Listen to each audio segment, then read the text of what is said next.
I am like a Black supremacist, okay? Like, I think we're better.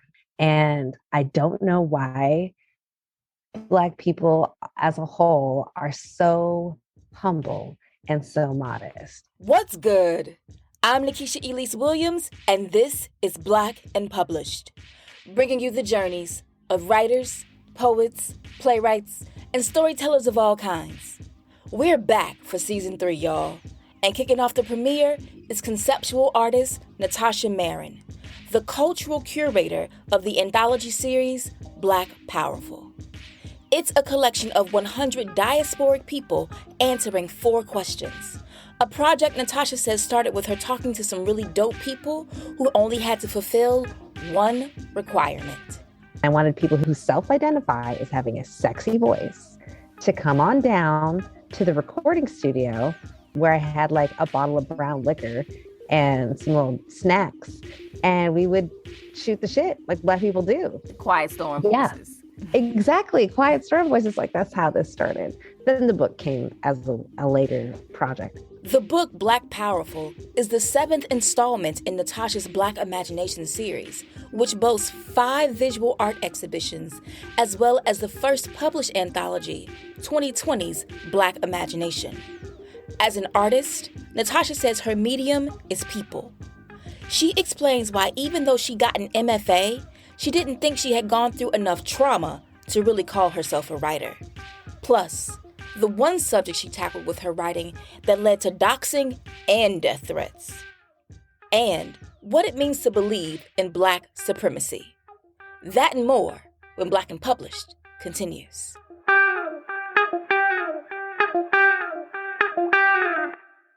All right, so Natasha, first question. When did you know that you were a writer? It's something I've run away from, if I'm going to be completely honest with you. I went to graduate school for writing.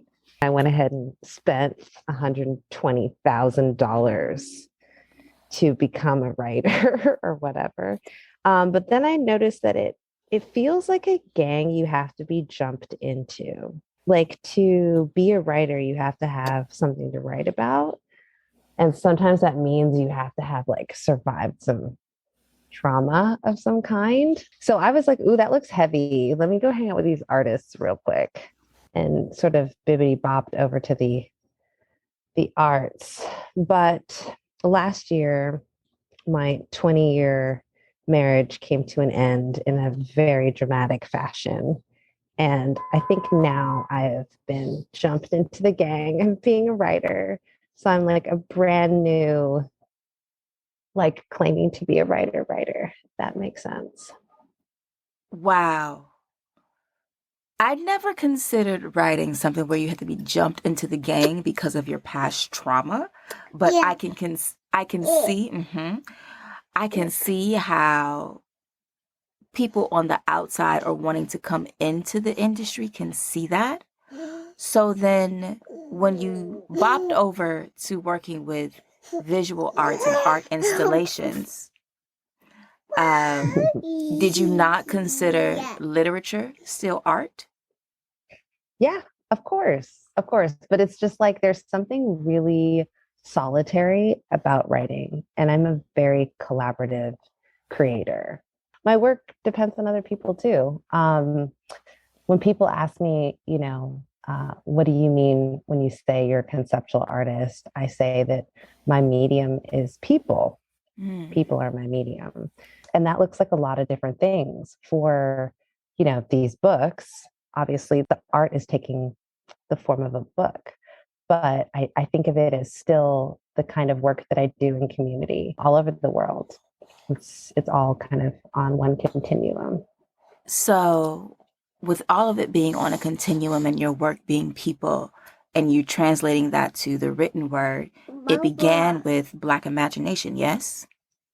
I mean, I've written before. I think I was that kind of kid who would read a lot and write a lot, mostly because I had like that academic parent. If you got a teacher mom or a teacher dad, you're going to get a lot more time with the books than you're going to get with the television.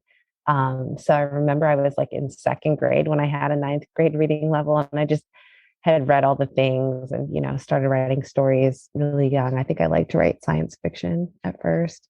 Um, but I didn't start publishing until 1997, in like literary magazines and stuff like that. Most of the work starts sort of like on the page, but like I was saying, it's very isolating. Writing is very isolating. It's something that for the most part you do by yourself. Um, and I prefer to work with other people. So, in creating a collaborative piece of literature, what was your intention behind the kind of writing that you wanted to put together and be in conversation with one another? For these books, Black Imagination and Black Powerful, I really wanted it to feel like a portable community because I live in Seattle and, God bless you if you understand what it is to be Black and live in Seattle. But it's like, Dear Diary, I saw another Black person today. You know what I mean? We smiled at each other. It felt good, It's not a place where you are ever spoiled by the amount of melanin around. It's like we're given a little handful of the precious and we have to make that last. So I knew that for me, my own experience of isolation in the Pacific Northwest, that I wanted other folks to feel like they could like pick up Black Imagination or Black Powerful and feel like they had a whole community of like living, breathing Black people with us as individuals. So that was kind of my vision going into the project. I'm kind of doing like a Zora Neale Hurston kind of ethnography thing where I ask people questions and I listen to their answers and I try to capture the the spirit of their dialect and their accent and their actual voice because um, the first instinct like my original editor had was to sort of standardize all the English, but that kind of flattens the personalities and it's kind of upholding white supremacy in a way that I just don't need to do that work. So yeah, it was really important for me to sort of take care of our voices and have some fidelity to how we actually speak to each other and communicate. So many of the submissions, because anybody, literally any person who is Black, can submit to these book projects that I do of any age. So I've, there've been children, there've been elders, and everybody in between in these books. What I asked people for the first book was, what is your origin story? How do you heal yourself? And describe or imagine a world where you're loved, safe, and valued. And so that last question, describe or imagine a world where you're loved, safe, and valued, is also in the second book because it's a question that I'm not finished asking this question yet. I'm still asking this question in my own life as well. Yes, we're going to get to those questions. As for the where do you feel most loved, safe, and valued?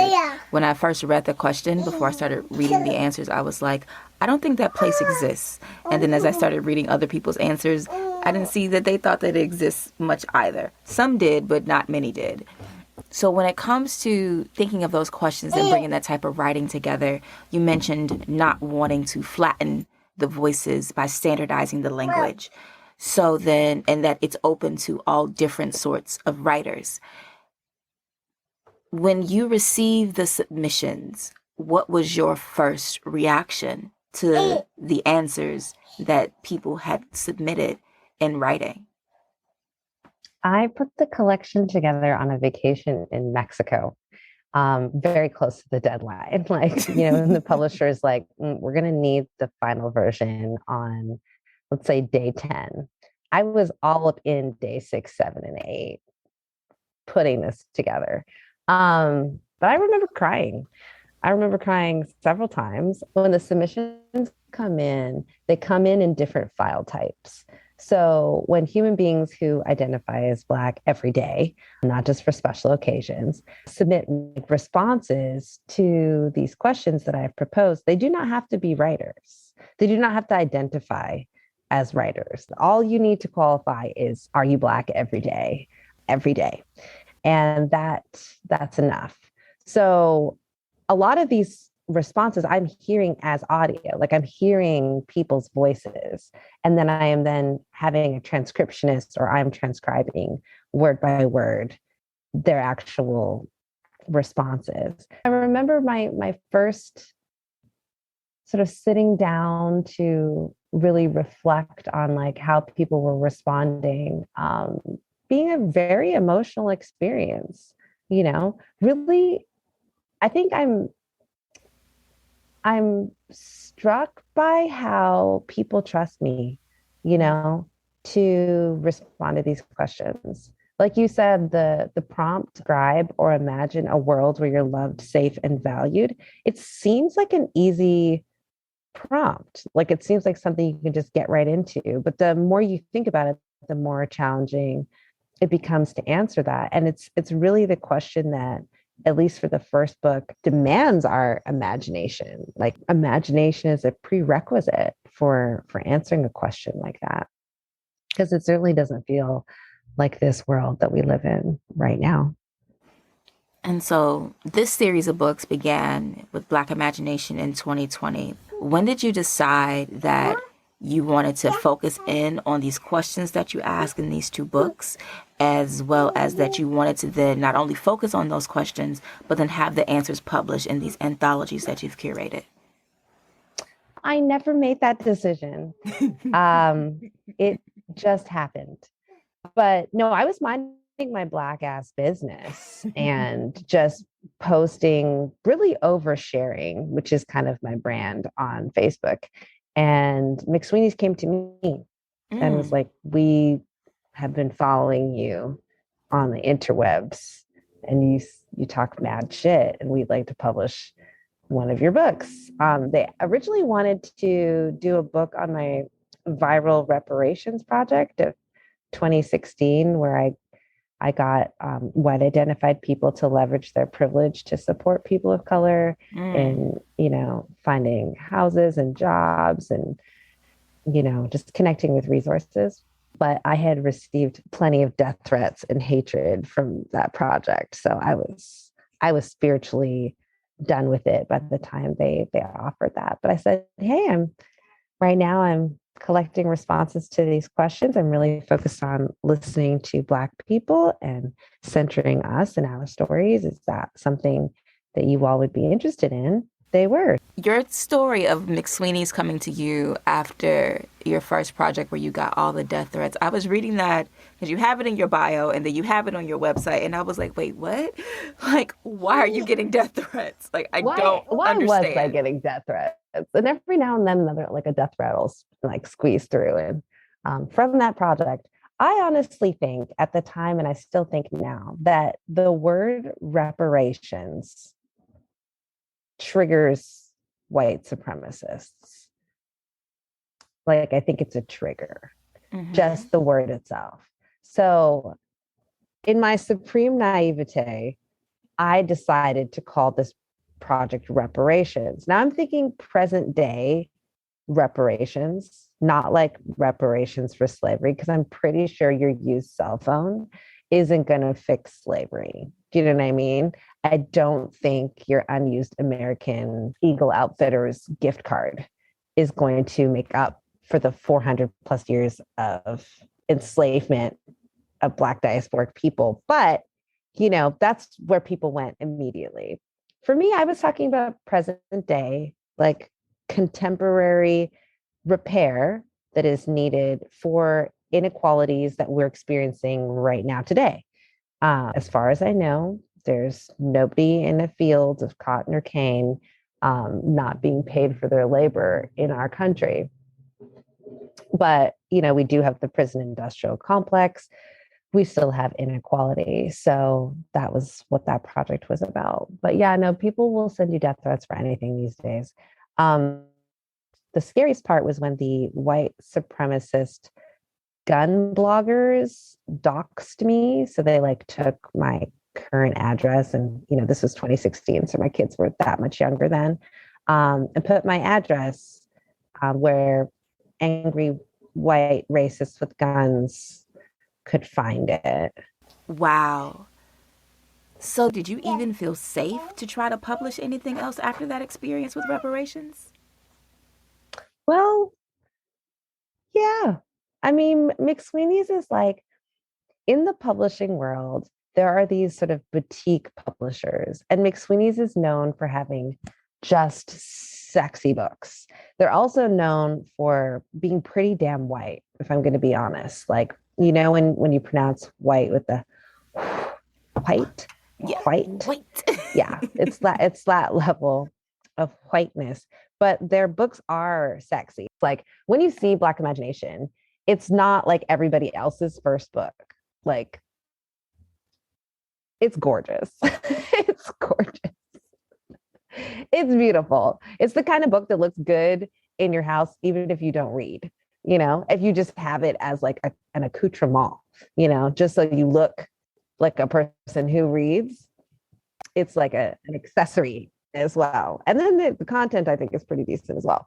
Um, but yeah, so that's why I was thrilled when McSweeney's approached me. I was like, I'm about to be the blackest thing that's ever happened to McSweeney's. Like, do understand that, but yeah, let's do this. They've been awesome. And so, in living up to that promise of being the blackest thing that had ever happened to McSweeney's, what was that process like in working with them, the editors, and doing these 2 volumes so far in producing Black Powerful and Black Imagination?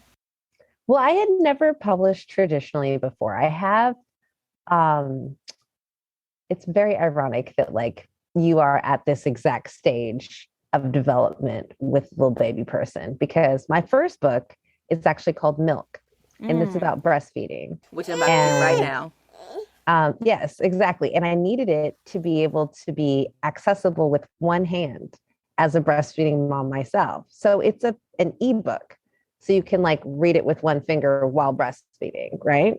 That came out through Minor Arcana Press. But because it's like a super teeny sort of mom and pop press and it went straight to ebook, like there were never any printed copies or anything, I didn't have the like book publishing experience. And in some ways I still haven't because McSweeney's is a boutique publisher. Like I have friends who have published through like major publishers and their experiences are very different than mine. But I will tell you, I have a black editor and I have a black publicist and everybody sort of working on the project is black. The cover art is by one of the best black artists I know, Vanessa German. She's so badass. Everyone should follow her on Instagram. She's the gift that keeps giving. So yeah, I think it is actually kind of the blackest thing that's happened to McSweeney's. And then when, David Diggs and Lena Waithe did the audiobook for Black Imagination, like that definitely brought some street cred along with it. So Yes. that's nice.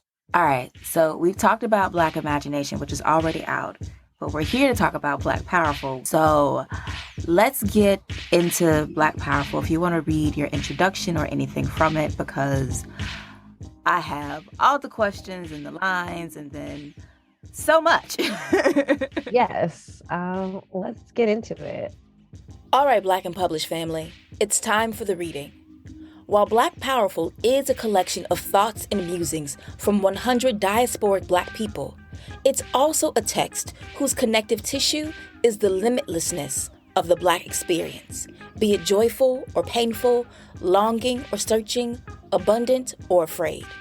It is grounded in humanity and the business of being, feeling, seeing, and talking Black. Here's Natasha.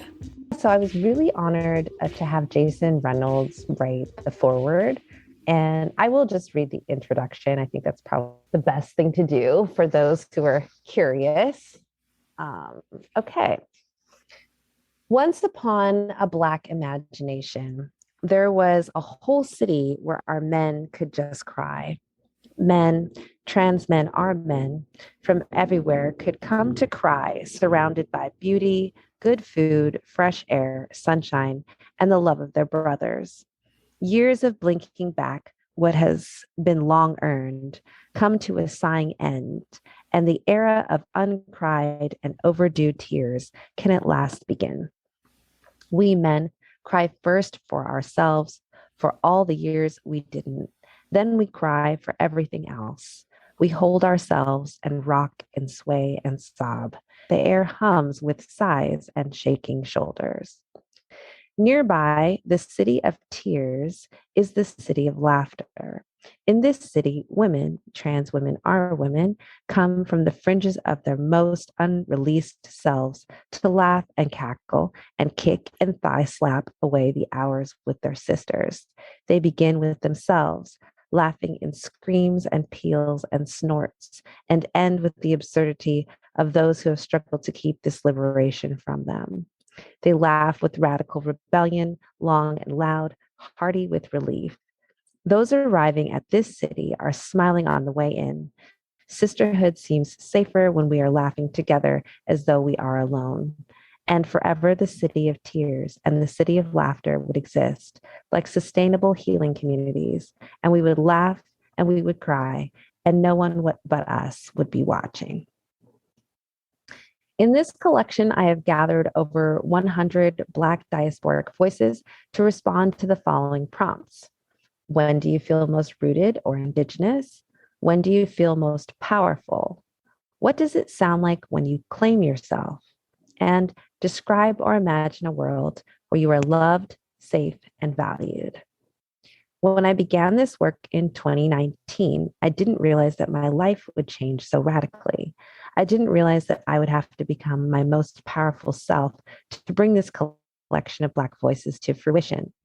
With the COVID-19 pandemic, everything was in turmoil. From a place proximate to not existing, I allowed the power of these voices, the voices of my community in this world and beyond, to prop me up when I couldn't do it on my own. Our imagination gives way to our truest power, and I'm now imagining and manifesting a better world for me and my children. I value creativity, boldness, honesty, open communication, connection, and enduring friendship. I escape to my own imagination and find abundant joy. All right. So you mentioned that the book opens with a foreword by Jason Reynolds. And in this foreword, he tells the story of his mother watching Family Feud and getting some of the answers wrong and always rooting for the Black family, which is wholly familiar because I do the same thing. And so in his foreword, he writes, about his mother, she is connected to Black experience that can't be whittled into six responses. And like any Black experience, there is limitlessness. So my first question for you about the collection is, do you think that this literary expression of Black powerful that you've created is that limitlessness on the page? I think so. How do I put this? I am a fire sign. And it is hard for me to stay focused. And I have been focused on this project for so many years in a row. And it's because it's still new. It continues to be new. I can ask this question, describe or imagine a world where you're loved, safe, and valued. And I can ask it all over the world. I can ask it in different languages, and I'm still getting new answers. And I do think that the process of just seeing ourselves as resources is radical enough right now. I think Black folks all over the world, we need to start regarding ourselves as living treasures, because we are. We are. And there is limitlessness to our experience. Blackness is everything. Blackness is all the things that have ever been and that will ever be. And there are certainly Black people in the future. Yeah. I always remember from art class where they talk about black and white, and that blackness is the presence of all colors, and then whiteness is the absence of all colors, and how that's rarely talked about. But how did you settle on the 4 questions for this one and the one that's also been reprised from the first version? So like I said, when I'm doing stuff, it's like collaborative. So you have to imagine that I did not have a book deal. I was just doing this. This is just what I was doing. I just happened to be talking to Black people and asking these kind of questions. Like that's how this started. Then the book came as a later project. So before Black Powerful, I was actually having people meet me at a recording studio, Jack Straw Recording Studio. And the Facebook event was like sexy Black voices. And I wanted people who self-identify as having a sexy voice to come on down to the recording studio, where I had like a bottle of brown liquor and some little snacks, and we would shoot the shit like Black people do, um, which was super fun with people with sexy voices that just radio quality sound, delicious Blackness. Um, Quiet storm yeah, voices. exactly. Quiet storm voices. So you have to imagine like several very enjoyable hangouts with like tables surrounded by Black folks, definitely talking over each other at points. And it came together organically as community. In Black Powerful, I really wanted to make sure that there were young people's voices. If a person submitted in their identifying information, they indicated that they were trans or non-binary, that like moved them to the top of the pile. I pulled the peripheral people in first, the people we don't hear from all the time. So young folks, trans, single Black moms to the front kind of thing. Like who needs elevation? Who needs amplification? Because in our own communities, we have plenty of issues about who we see and validate as Black and as complete. So I wanted us all to be in this together and not sort of dominated by sort of cis het Black male voices who tend to take up a lot of space, but everybody's in there. I think my favorite response is from page 52, and it's the writer Maria Hamilton Abegunde who says, Africa is alive in Bahia. Nobody's trying to hide it, about where she found that Africa was alive. And so many people, in talking about where they found themselves to be most rooted or indigenous, talked about either Africa or the Caribbean, but a lot of people pointed to in the United States, in New Orleans. Why do you think so many people pointed to that American city as being the place of where they felt rooted and indigenous, even if they had no family lines there or any connection to it other than just enjoying the feel and the pace of the city? I've only been to New Orleans one time, but I know many people who consider New Orleans to be home.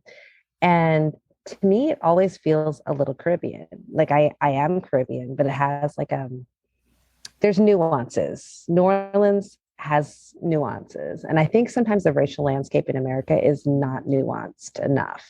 It's not really profound. It's not super deep. It's like, if you're white, you're having an experience. And if you're not white, you're having a different version of that experience. And I think in New Orleans, there's a vibe of like people that you wouldn't necessarily expect, like in terms of their phenotype, what they're looking like, are like down, So you're going to find your down ass Asians. You're going to find your down ass Latinx folks. You're going to like, people are more mixed in general. And I think because there's been more exposure, there is more acceptance, and like the lines are a little bit more blurry. It's weird to have to sort of answer like, why is New Orleans so dope? But like, it just is, like, it is. And I think it's because it's unapologetically Black, and it's been unapologetically Black for some time. In the section on when do you feel most powerful, there's a line from Jonah Davis McElliott: when I'm able to carve out space with language, that is my power. What do you think is the power of language, and in this work and the curation that you've been doing and the iteration of Black imagination? And because it's a power that several people reference, be it the words that they say on behalf of themselves, the words they say on behalf of someone else, or even their own literary art. What is the power of language? I love language. I probably, if I had it to do over again and I was just going to waste $120,000 on Navian, aka Sally Mae, aka Gangsterlicious, just being indebted in the United States, I probably would have gone back and done linguistics, because I am just such a big nerd when it comes to language and the science of communication. You know, they know now that the words we use have very little to do with our actual communication. So much more is about tonality, facial expression, body language. Like that's how we're actually communicating. The words we choose are like, down on the list in terms of how we prioritize. But, you know, I maybe this is me coming out.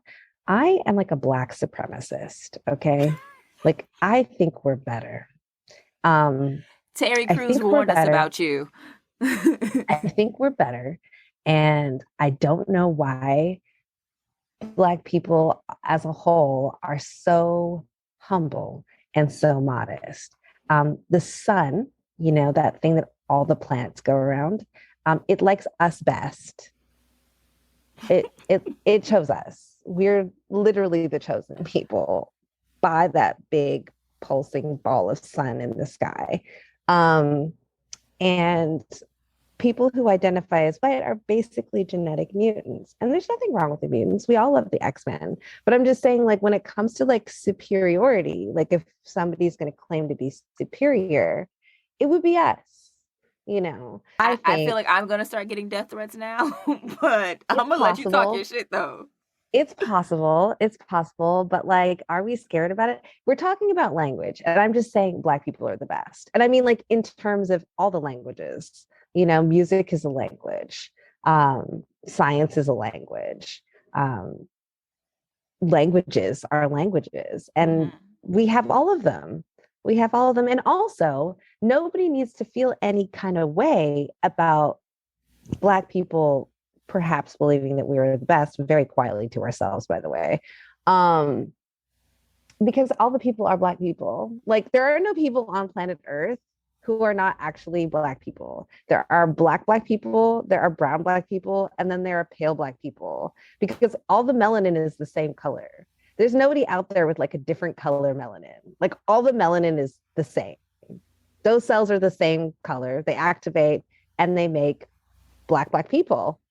They make brown Black people, and they make pale Black people who have not been Black for too long. I think it's useful for people to sort of really bring critical thinking skills to the idea of superiority. Once upon a time, I made a video for this viral company. They make viral video content called Cut. And the video was asking 100 Black people, much like Black Powerful, okay, to respond to different prompts. And one of the prompts was, what exactly are white people superior at? This video has been banned. It's been banned from YouTube. It's been banned from YouTube. Now, we know the internet is a racist place, okay? But yes, once again, I was called the most racist person on the whole internet. But you know what's interesting? The 250 plus response videos to the original video are still out there. And they're just angry, butthurt people of all colors who cannot believe the audacity to even question what exactly is superior about whiteness. Because other than like raping, killing, murdering, colonization, dividing, conquering, not washing your legs or your chicken, smelling like a wet dog, I don't know what it is. But every day, people wake up all over the world and they're just convinced that they're the best. Meanwhile, uncontroversial for pointing out that the sun likes us best, but it does. It does, though. I'm gonna let that stand in its entirety. No interrogation, because I don't even know where to begin.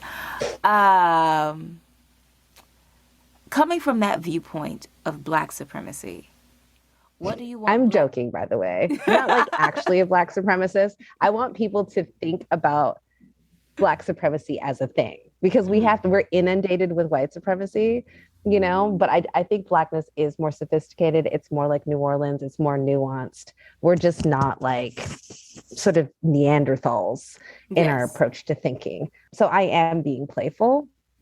But again, if it's lost on like if stupid people don't understand satire, that's okay. I'm an artist, okay? What I do is I talk to Black people. So, no one should be too pressed about anything that I'm doing or saying or thinking. But I do think all of us can afford to challenge ourselves and stretch our minds. And for Black folks, we really need to uproot our own like internalized depression. There's nothing to me sadder than seeing a Black person sort of like caping for a white person who would not piss on them if they were on fire, you know? From that standpoint and what you just said about, you being an artist and being playful when you say black supremacy, the role of the artist is to disrupt, is to interrogate, is to challenge, is to subvert. So in doing all of that with this latest iteration of your Black Imagination series, what do you want readers to get out of this collection? Well, I don't care if white people get anything out of it. I am really genuinely focused on Black people. And I think that there are good people on both sides. You didn't. I You sure didn't. did. Oh I my sure God, did. you I didn't. think they're good. I listen. I think there are good people on both sides.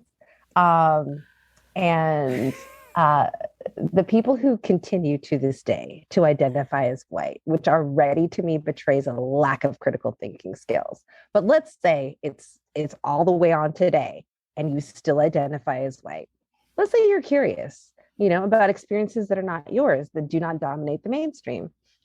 One of the best ways to learn anything is to sit down and shut up. And the beauty of reading is that you cannot actually do anything but sit down and shut up. So you can sit down, shut up, and let Black people talk, which is what happens in Black Powerful and Black Imagination. And you can learn from that. So I think that there is something there for everybody, but I'm not here for everybody. I'm here for Black people. I'm here for us taking time to listen to ourselves Mm. and each other and really reflect on things like our indigeneity. But in the United States, we are sort of Hollywood has force fed us this idea of like the Plains Indian phenotype being like what indigeneity looks like. But as in my experience, Black people, like people you can see and recognize as Black, are the only people you can actually see our indigeneity. Where all of us came from originally. You can see that. So there's no way we aren't sort of multivalently indigenous at all times. So I want to switch to a speed round in a game before I let you go for the afternoon. But after I ask you the superlatives of the speed round, I'm going to ask you your own questions. So, Oh first, Lord. what is your favorite book? My favorite book is anything by N.K. Jemisin. Nora, if you hear this, I will carry your purse, babe. Like, I hope you're writing right now. Heard you got that Genius Award, so we don't know whether or not you're going to finish that trilogy because you ain't got to do shit for nobody but yourself right now. But girl, N.K. Jemisin, I have read all of your huge, thick, big size books at least twice, every single one of them. I love N.K. Jemisin. So anything. The Stone Earth trilogy was probably my favorite out of all of them, but her latest, The City We Became, fire. So that answers the first two questions about your favorite book and your favorite author. Who is your favorite artist? Mm. I think Sanelli Muholi is pretty cool. Yes. I've met them and spent a little time with them, and I love their work. I would also say Vanessa German. Vanessa German, who's a beautiful person, whose work is also just absolutely stunning and important. Zanele Muholi's exhibit, Soniyoma and Gonyoma, Hail the Dark Lioness, was exhibiting where I live last year at our art museum, and I ended up writing about it. And so, because it was the blackest thing I have ever seen, Right? like just visually, but also in the museum where it was exhibited, it was like the blackest thing that had like ever been there, ever. So, love that exhibit. And so now I'm going to ask you your own questions. Where do you feel the most rooted and indigenous? Anytime I give myself the space to really kind of like make love to a chicken bone and just like feel my teeth scraping away at like the gristle and the cartilage and like practically suck the marrow out of it.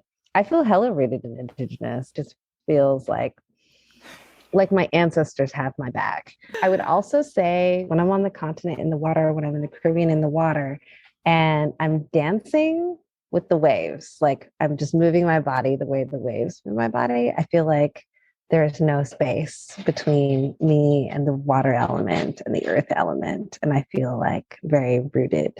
Where do you feel the most powerful? I feel most powerful when I am joyful. There is really no better feeling than being in your joy because you have the bandwidth to be generous. A joyful person is usually a well fed, well hydrated, well fucked person. And they can offer to help you with your car. They can stop by to help you move. They can lend you $20. They can listen to you for 3 hours on the phone because they have energy to spare. What does it sound like when you name or claim yourself? um, I'm working on that. I am learning Spanish right now, and I think eventually, when I claim myself, I'll be able to do so in multiple languages. But for right now, I am Natasha Marin, and I am mother to Roman and Sagan, and I am daughter to Patricia and David. And I come from 8 generations of people who were triracial and identified as Black. Um, I am fortunate to know where I come from up to a certain point in the story. And I take a lot of strength from knowing that, the twin islands that I come from had names and languages and songs and traditions before Columbus rolled up um, to name them Trinity and Tobacco. And finally, describe or imagine a world where you are loved, safe, and valued.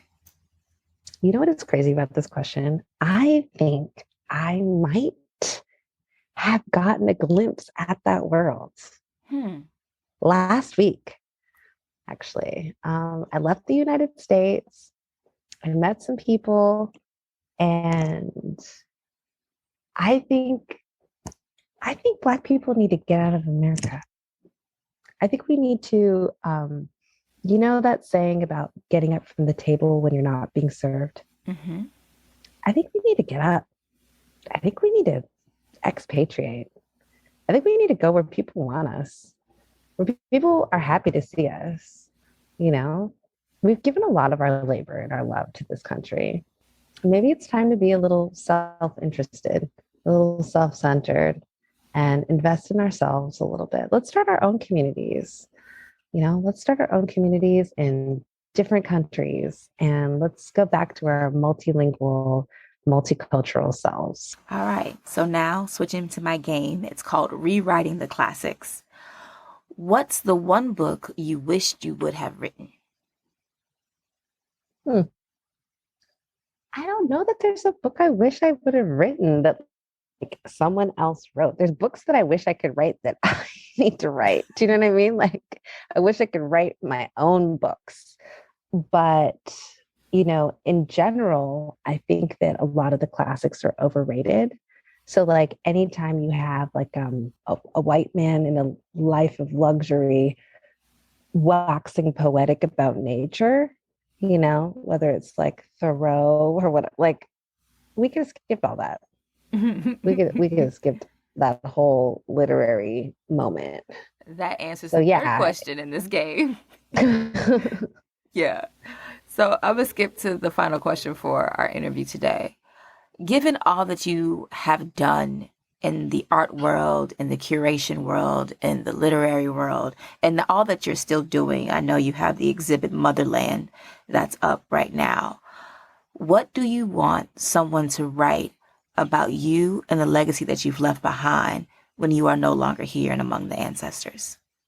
I love that question. I want folks to tell the truth. Like I am not a perfect person at all, but I love to learn, And when I'm learning, I feel like I'm remembering something that I always knew, which makes it sort of a spiritual experience. I love connecting with people, and I put energy into doing that.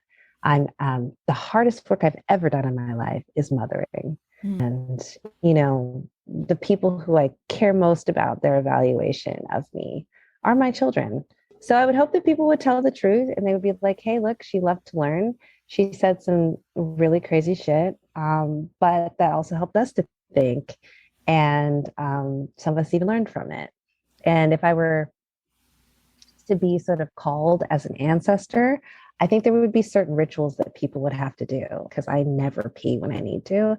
So if you're trying to like get in touch with me as an ancestral like spirit, like you probably need to like kind of starve yourself for a day and not pee and like just have a very out of body experience. Probably get like a clove cigarette, an Indonesian clove cigarette or hand rolled tobacco with lavender and maybe a little weed and some brown liquor and called to me called to me in your greatest pee-pee dance, and I will respond. Thank you, Natasha. This has been enlightening and fun and funny. I love it. And I think this will be a great way to kick off the third season of Black and Published. So thank you so much. Congratulations. Thank you so much, doer of all the things. Big thank you to Natasha Marin for being here today on Black and Published. Make sure you check out Natasha's latest curated anthology, Black Powerful. It's out now, today, from McSweeney's. And if you're not following Natasha, hit her up on the socials. She's on Instagram at Tosh1KO. That's TASH, the number 1, K0. That's our show for the week. If you like this episode and want more Black and Published, head to our Instagram page. It's at Black and Published, and that's BLK and Published. There, I've posted a bonus clip from my interview with Natasha about the performance art pop-up she's held around the world, turning visitors into voyeurs. Make sure you check it out and let me know what you think in the comments. I'll holla at y'all next week when our guest will be Marita Golden, the co-founder of the Hurston Wright Foundation and author of the novel A Woman's Place. We have a long tradition of many of the most important books that Black writers have written being published by small Black presses or being self-published. So I want to get away from this idea that the white publishing industry in its largesse has published always the most significant work that we've done. Until next time, peace.